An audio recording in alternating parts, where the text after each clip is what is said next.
Niyə qızıb bu telefon? Ben timinde kızı değil.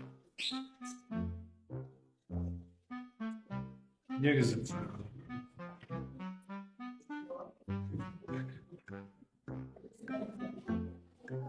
Oo, sən bitdin.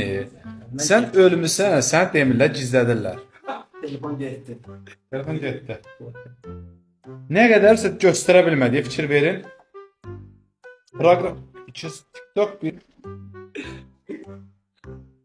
13 saat 45 Bu dəqiqə. işsiz izah edə bilərəm. Kursu dəyişirdim. Onda elə başlamamışdım. Onda bütün gün boş olurdu.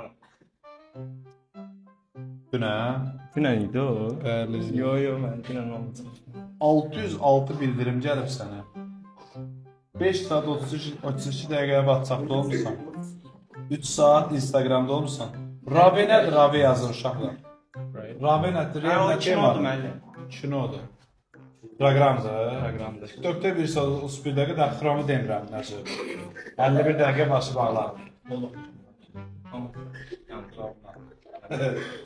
Allah hakkında ne sağlıklı olur. Kalkülyator işte. Yok. Sen bırak telefonu verirsin.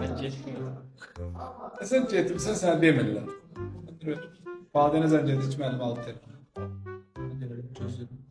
Evet, Yanımda telefonsuz yedim. Bəli.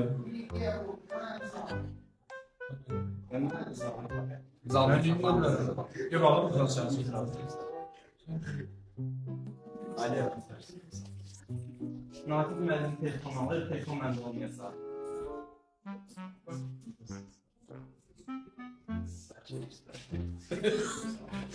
Elə dedi. Nə dedi? Yaşlı.